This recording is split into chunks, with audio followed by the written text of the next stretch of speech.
What is up, guys? It's Mason once again, and today we have another analysis or learning tutorial kind of video. Now, the longer version analysis videos take me a while, and I'm always too particular about, is this correct? I don't want someone to say, oh, you missed this and that kind of thing. So I always kind of have like some kind of anxiety when doing analysis, tutorial videos. Right, so what I thought I'll do is anytime I play a game where a concept I spoke about or I speak about normally during streams or during videos comes up, I will just make a video addressing it, right? So tactics, aggression, attacking positions, so on and so forth. If I get a game where that position is shown or where that idea is shown, I will just make an analysis of that video. So understand that the moves may not be the best, but the concept is what I'm trying to explain. So anytime I'm doing this same kind of video with the theme, I would put the name there. So for example, if I do another video on transpositional learning, I'll just put transpositional learning 2. So without further ado, let's get into this. So again, we are looking at, let's say again. So we are looking at transpositional learning, and it's a term I use quite a lot in my videos. And the question is, I don't know if it's an actual term, but what do I mean when I say transpositional learning? If you look at the word, I mean, it says changing positions. So learning from the changing positions. But I'm talking about adapting to positions based on how they change. Basically similar to that. And I speak about this in regards to one's knowledge about openings. Mostly when I speak about this, I'm talking about openings with similar themes. Though sometimes the positions may not resemble at all, right? And again, the main purpose here is discussing ideas. So I had this game recently where I played as black, and for fun, let's just look at the opening moves. I was playing a Sicilian, right? I have no clue how to play the Sicilian, right? And I decided to go for this Najdorf kind of structure. I wanted to go for this Najdorf structure. So let's say he goes here, here, here. I wanted to go for this kind of like structure with knight here and so on and so forth, right? It says open, whatever. I was trying to go for this kind of structure, but my opponent did not allow me and decided to go for the Alapin, which is what I like to play personally against the Sicilian. So we went for this whole structure. Of course, I'm playing very badly. As you can see, these moves don't make any sense. But we get into this position where black is really suffocated.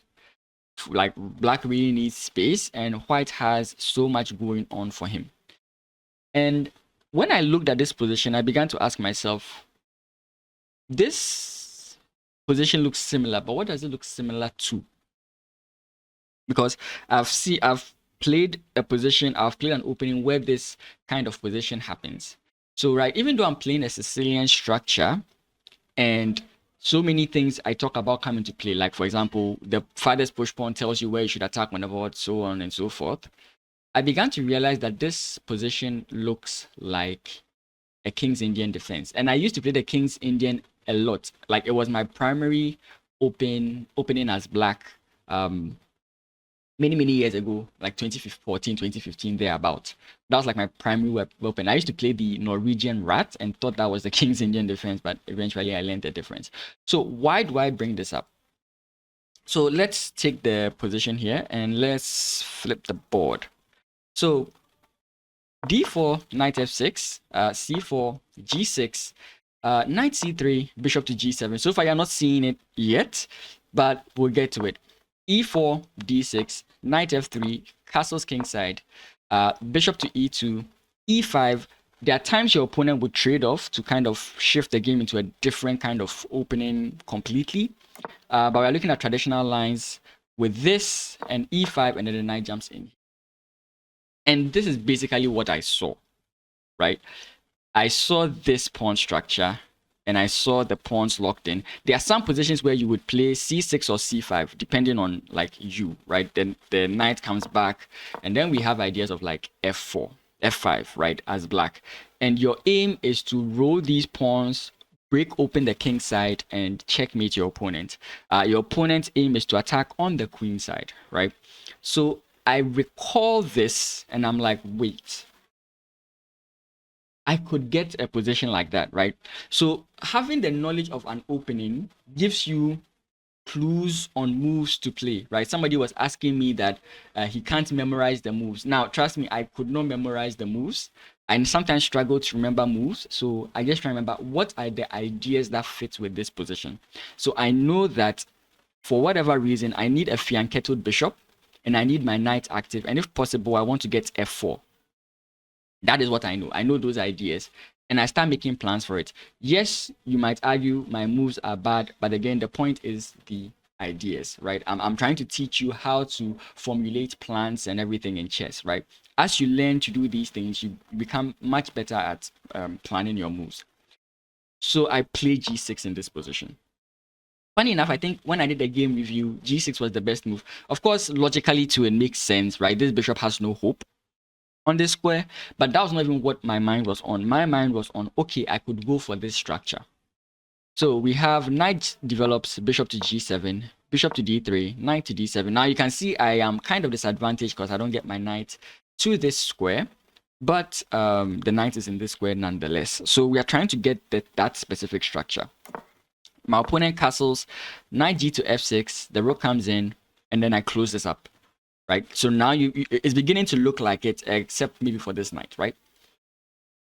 Now my opponent plays bishop to g5. This is key in the King's Indian defense. The bishop goes back, and I think here I rushed it a little bit. I think I should have castled first and then played my knight here.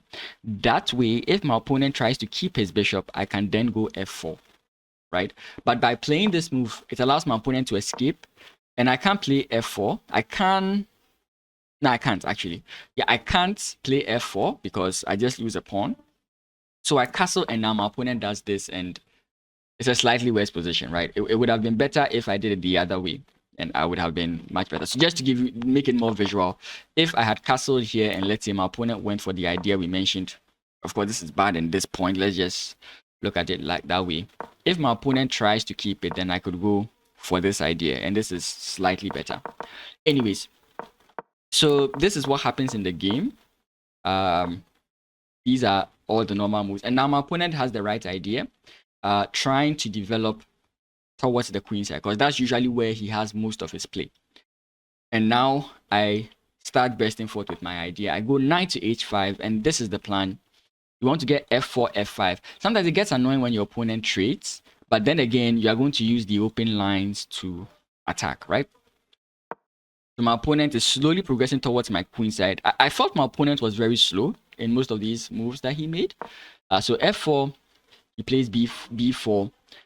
Here, I played, what do you call it? I played b6, but I realized b6 is very slow because regardless of whatever is going on the board, if my opponent does take, I'd actually be very happy because, right, if, let's say, I close the position up and then he takes, this knight is a very happy camper, right? This knight is enjoying itself. But a briefly, like a scare in my head, and that is why I went b6, which is a very slow move. My opponent's knight jumps in, and I'm like, okay, the knight is coming in. Queen to e7, knight jumps in, attacking the rook. I bring the rook back. Then he jumps in here, and I'm like, okay. This rook is under attack. I can simply save the rook by playing f7. But then I realized that this knight is going to be a problem for a very long time. And my opponent can now decide that he's changing his mind and he wants to open up the position. And that's what I saw. And I was like, okay, I need the position closed, right? I don't want the position to open. That is the idea behind the opening I'm playing, or the opening I am transposing into, right?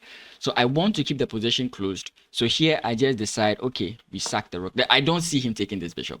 Right, so I lock the position down. Knight takes, queen takes. Actually, the engine liked my move, and now the ball still keeps going. If my opponent takes here, it doesn't work. If he plays pawn push, the position is locked further, and he now has to try and open things up here. So I'm feeling very, very good about the position. Again, ideas, right? My ideas seem to be working, and so I'm happy. There are many things my opponent can try and do to stop me. He doesn't find them, which helps me win. Against stronger opponents, it's going to be a problem. So my point is, try and like master the ideas so that you know the right way to develop, right?